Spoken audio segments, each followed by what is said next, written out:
Jean-François, bonjour. Tu es l'organisateur de l'Ultra Run Raramuri qui se passe au Mexique. Alors, est-ce que tu peux nous parler un peu de la course et des caractéristiques? Oui, alors donc il s'agit de la deuxième édition de l'Ultra Run Raramuri qui aura lieu du 21 au 30 avril prochain au nord-ouest du Mexique, dans l'état de Chihuahua, dans la zone des canyons d'El Cobre. C'est la zone dont on parle dans le fameux livre Born to Run. Born to Run, tout à fait.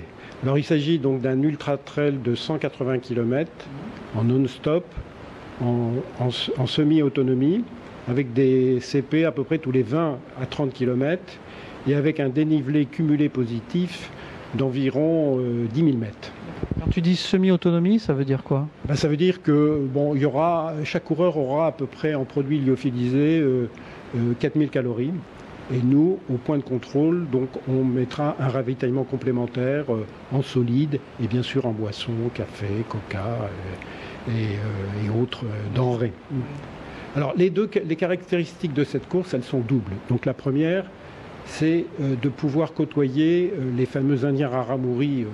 Tu peux rappeler un petit peu leurs caractéristiques? Donc ils ont été décrits dans le fameux best-seller Born to Run de Christopher McDougall. Alors en fait ce sont des coureurs hors normes qui courent en sandales traditionnelles, en huarache, mais qui sont capables de battre les meilleurs trailers.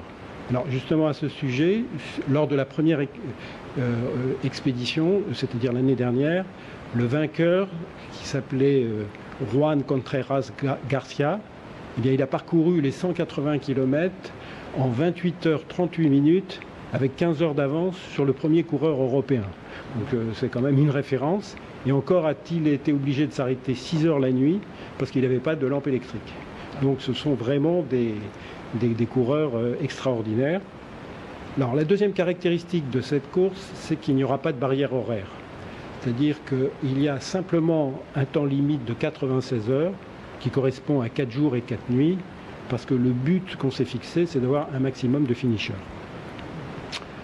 Alors aussi, il y a un critère important en ce qui concerne les gens qui sont susceptibles de venir sur cette course. Il faut qu'ils aient, à mon avis, deux qualités primordiales. D'abord, un mental fort et surtout un esprit d'aventure. Parce qu'ils vont se trouver peut-être la nuit au milieu des canyons, qui sont extraordinaires, mais il faut être capable de gérer parfois la solitude.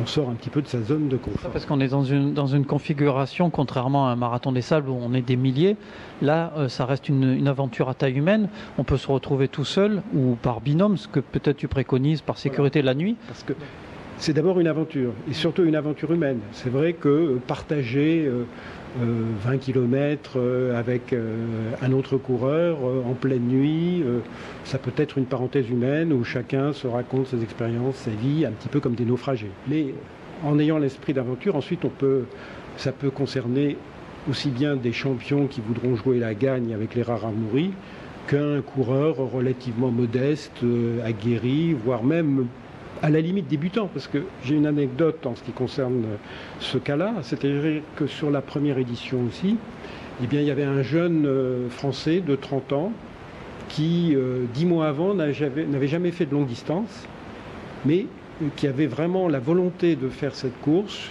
surtout de profiter à son rythme de cette aventure. Donc il est parti doucement en marchant, et il a terminé certes dernier, en 85 heures 19 minutes, mais largement à l'intérieur du créneau horaire de 96 heures. Il avait vécu son aventure. Et le profil justement des gens qui y participent, ce sont plutôt des aventuriers, des gens qui sont habitués aux ultra-trails un peu? Le portrait type, oui, c'est le coureur aguerri, mais pas obligatoirement quelqu'un qui a fait des centaines de kilomètres. En général, ce sont des gens qui sont capables, qui sont déjà testés sur marathon, mais qui partent plutôt dans une optique d'arriver au bout. Donc ils alternent souvent marche et course à pied. Sur ce type de distance, il y aura, pour le coureur moyen, il y aura plus de marche que de course à pied, parce que le dénivelé est quand même important, surtout sur les 63 premiers kilomètres, où ça ne fait que monter et descendre. Mais le profil, c'est un aventurier sportif, c'est-à-dire qui aime sortir aussi de sa zone de confort, comme je le disais tout à l'heure, et qui court les yeux ouverts et qui cherche en quelque sorte à créer sa propre histoire Voilà, donc c'est un profil particulier, mais qui peut toucher toute catégorie de coureurs, du très haut niveau jusqu'au quasi, je dis pas débutant, mais jusqu'au coureur moyen. Donc pour moi, c'est une course qui est abordable par tout le monde si on a un fort mental. Alors tu parles de course abordable, je crois que tu as un coup de cœur pour un participant cette année. Oui, j'ai un énorme coup de cœur parce que sur cette course, on va voir un certain nombre de coureurs atypiques et en particulier un coureur, Antoine Aoun. Alors Antoine Aoun, c'est un franco-libanais qui a participé quand il était jeune à la guerre du Liban. Et malheureusement pour lui, il a reçu une balle dans le dos et depuis il a perdu l'usage de ses jambes. Mais suite à cela, sa vie a été un mélange d'aventures sportives. Il s'est fixé un certain nombre de défis, donc il a fait des choses extraordinaires. Et là, il a décidé de faire les 180 km en fauteuil roulant, auto-tracté uniquement à la force de ses bras. Alors, pour moi, c'est vrai que c'est un projet qui m'a émerveillé. Et c'est lui qui a eu l'idée ou c'est toi qui lui as soufflé? Parce que ça paraît tellement fou. C'est lui qui a eu l'idée. Bon, j'ai un partenaire qui est fortement impliqué dans l'handisport et ils m'ont proposé son profil. J'ai contacté Antoine. Antoine a été enthousiaste. Bon, c'est sûr que c'est un projet fou, entre guillemets, mais je pense qu'avec le mental qu'il a, avec les moyens qu'on mettra à sa disposition, c'est-à-dire qu'on va tout faire pour qu'il réussisse, parce que c'est un rêve extraordinaire, c'est une grande première. Personne n'a fait un ultra-trail 280 km en fauteuil roulant. Donc c'est complètement fou, mais c'est réalisable parce que ça rejoint encore ce que je disais, c'est une course au mental. Le mental est capable de vous faire traverser des montagnes. Et là, c'est tout à fait le cas. Bon, on en arrive à mon cas personnel. Moi, j'ai lu le livre, j'ai très envie de découvrir cette région, ce genre de course avec les Indiens. Mais je me dis, j'ai jamais couru de distance aussi longue, 180 km. Le plus long que j'ai fait, c'est 75, donc on est même pas à la moitié. Est-ce que c'est pas une folie, même si j'ai une trentaine d'années d'expérience? Est-ce que tu penses que des gens qui ont mon profil, qui courent des marathons encore régulièrement, peuvent terminer ce genre d'épreuve? Moi, je le pense. Bon, je te connais un peu maintenant. Comme je le disais, c'est une question de mental.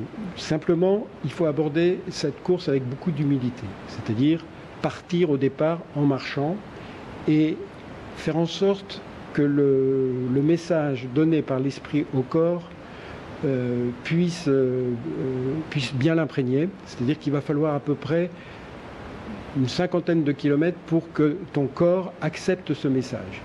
Et tu verras qu'après 50, 60, 70 kilomètres, tu auras passé un cap, ton corps sera discipliné grâce à ton mental et tu termineras la course sans aucun problème. Je pense que voilà, il faut être prudent au départ, habituer le corps à l'effort, à la chaleur, parce que aussi au niveau climatique, il y aura des fortes différences, c'est-à-dire qu'il peut faire 40 degrés la journée et 2 degrés la nuit. Donc il faut habituer le corps et il faut être très humble, donc partir très doucement.